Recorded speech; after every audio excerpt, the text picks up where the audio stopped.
Hello, everyone. My name is Waylon. I have read a lot of books and a lot of articles over the last few years on health and nutrition, trying to determine exactly what's wrong with me.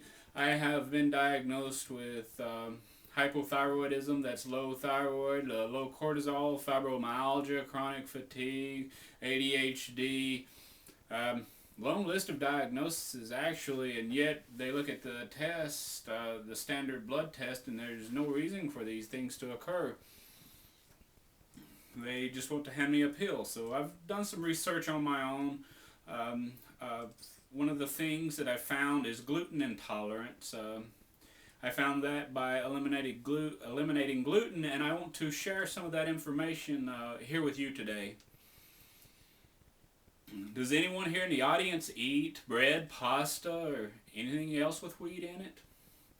You need a lot of bread and pasta according to the USDA food pyramid, right? It's way down here at the bottom, the big part. 6 to 9 servings a day, I think it says. Does anyone have any unexplained medical conditions here?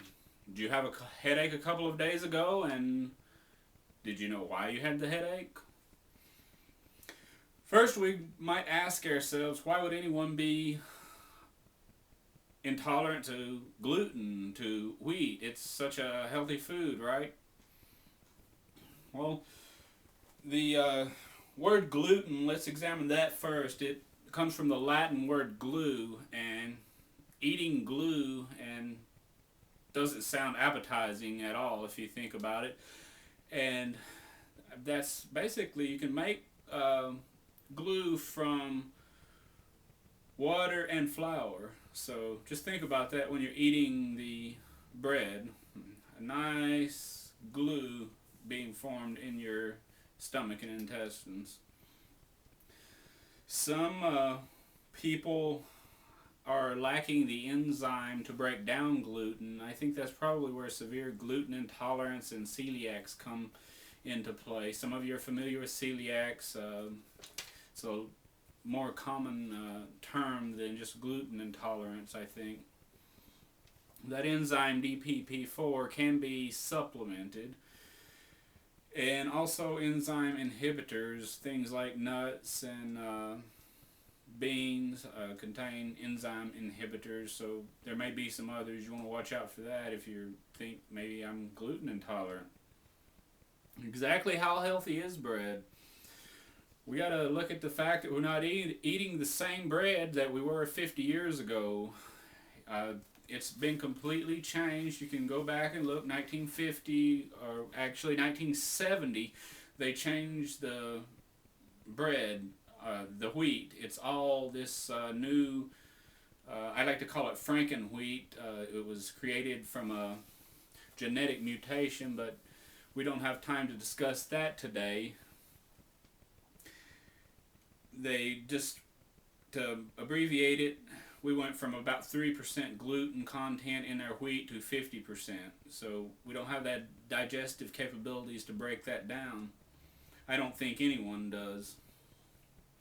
Some people have a mild intolerance. Some people have a severe intolerance. I have to avoid anything with wheat or gluten. And then there's a celiac disease that is easily diagnosed, from what I understand. And then there's probably the people that have no problem with wheat or gluten. I'm not going to say everyone has a problem with it. There seems to be people that can eat anything and live a happy, joyous, healthy life. Good for them. But then there's the rest of us. Now that we've looked at the possible reasons for gluten being so unhealthy, then let's look at how we can possibly see if we are gluten intolerant. There's the celiac test. We have to ask ourselves, how reliable is that test? I don't think that determines gluten intolerance. And what I would suggest, first of all, consulting your doctor, and you could do a gluten elimination diet from 30 to 60 days, then reintroduce it. See how you feel after that. You determine, hey, I might be gluten intolerant. What can I do? There is, if you're mildly gluten intolerant, I think maybe you would want to try the DPP4 enzyme, supplementing with that. And there's gluten-free foods. I try to make sure everything's wheat-free and not just gluten-free. Like maltodextrin sometimes is made from wheat. Total avoidance of gluten, I think, is a great thing, at least for me. How important is it you change? You say, if you feel like you're a little bit gluten intolerant. Well, that's totally up to you. Bread, gluten in particular, affects those opiate sensors in the brain, the same ones that are affected by drugs such as hydrocodone and morphine. So it's a pretty addictive substance. It might not be easy for everyone to give up. So then again, maybe we could just supplement with the enzymes, some of us, and be okay. It can cause brain disorders according to the National Institute of Health, and inflammation, digestive problems, all these things. If you go to naturalnews.com, and you can see exactly what is kind of things. There's several brain disorders, including ADHD, depression, bipolar, and whatever. And another great reference on the enzymes is Dr. Edward Howell's book, Enzyme Nutrition. If you suspect you're gluten intolerant, see your doctor. Probably see a specialist. A lot of doctors aren't very familiar with this. They spend very little time, nutritional doctors, in the field of nutrition. And I guess you have to ask yourself, what would you give up to be healthy? Will you give up that bread? Can you eat potatoes or rice or something instead? It's up to you if you make the decision. I ask you that the next time you sit down, reach over for that piece of bread, ask yourself, is my bread eating me? Thank you.